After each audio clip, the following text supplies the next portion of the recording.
गोंदिया जिल्ह्यात काल झालेल्या शिवशाही बसच्या अपघातात 11 लोकांचा नाहक बळी गेला आहे। यावरून आता राजकारण तापू लागले आहे।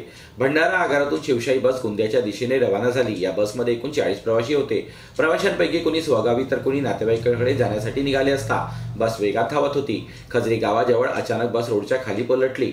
प्रवाशांना काही करण्याआधीच बसमधील प्रवासी एक दुसऱ्यावर आदळू लागले। जे थोड्या प्रमाणात जखमी होते ते बसच्या बाहेर निघण्याचा प्रयत्न करत होते। बस उलटली करताच शेतात काम करणाऱ्या लोकांना काहीतरी पडल्याचा मोठा आवाज झाला। शेतकरी आणि रस्त्यावरील लोक धावून आले। अवघ्या काही वेळातच घटनास्थळी रुग्णवाहिकेचा आवाज घोंगावू लागला। जिल्हा प्रशासन हादरले। बसमधील प्रवाशांना रुग्णालयात दाखल करण्यात आले। कोण जिवंत आहे कोण मृत याकडे देखील लक्ष देण्यात आले नाही। शेवटी रुग्णालयात पोहोचेपर्यंत 11 प्रवाशांचा करुण अंत झाला होता, तर 29 प्रवासी जखमी झाले होते। याची संपूर्ण माहिती देशभर पसरली। मुख्यमंत्र्यांनी मृतकांच्या कुटुंबियांना 10 लाखाची आर्थिक मदत जाहीर केली, तर प्रधानमंत्र्यांनी देखील सुद्धा प्रति व्यक्ती 2 लाख रुपये तर जखमींना 50,000ची मदत जाहीर केली। मात्र पैशांनी त्यांच्या कुटुंबातील व्यक्ती जिवंत होऊ शकत नाही। ज्यांचा यात काही दोष नसताना अशा निष्पाप लोकांचा बळी गेला आहे, याला जबाबदार कोण असा प्रश्न उपस्थित केला जात आहे।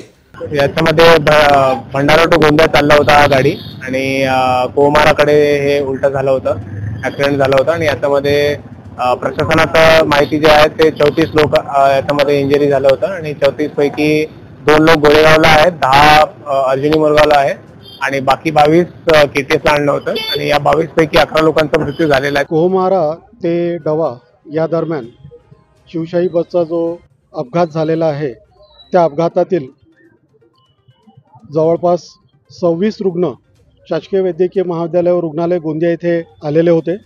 त्यापैकी 10 रुग्ण हे रुग्णालयामध्ये पोहोचेपर्यंतच मृत पावलेले होते व रुग्णालयामध्ये आल्यानंतर एकाचा मृत्यू झाला। असे एकूण 11 रुग्णांचा मृत्यू झालेला आहे। त्याचबरोबर 26 रुग्णांपैकी दोघांची उर्वरित 15 रुग्णांपैकी 2 रुग्णांची प्रकृती ही गंभीर आहे व बाकी रुग्णांवरती किरकोळ जे मार आहेत, फ्रॅक्चर्स आहेत, त्याच्यावरती उपचार सुरू आहेत। RH सळक अर्जुनी येथे 10 रुग्ण आहेत आणि 2 रुग्ण हे गोरेगाव RHला भरती आहेत। एकूण रुग्णांची संख्या किती आहे? आतापर्यंत माहिती पडलेल्या याच्यामध्ये 38 रुग्णांची संख्या आहे टोटल। विदर्भात बस दुर्घटनेची ही पहिली वेळ नाही, तर याआधी अनेक घटना सुद्धा घडल्या आहेत। या घटनेनंतर विरोधकांनी सरकारवर टीका करणे सोडले नाही। मुंबई, पुणे अशा मोठ्या शहरातून भंगार बसेस पूर्व विदर्भात पाठवल्या जातात, त्यामुळे अपघात होत असल्याचा आरोप काँग्रेस खासदार डॉक्टर प्रशांत पडोळे यांनी केला आहे। तर या अपघाताची निर्दोष चौकशी करून दोषीवर कारवाई व्हावी, अन्यथा रस्त्यावर उतरू असा इशारा खासदारांनी दिला आहे। आज डव्वा या गावाजवळ शिवशाही बसचा काल ॲक्सिडेंट झालेला आहे आणि त्यामध्ये 11 लोकांचा, निष्पाप लोकांचा बळी पडलेला आहे। मुख्यमंत्र्यांनी मुख्यमंत्र्यांनी 10 लाख रुपयाची घोषणा केलेली आहे। खरंच पैसे देऊन त्यांचा जीव वाचवू शकतो का?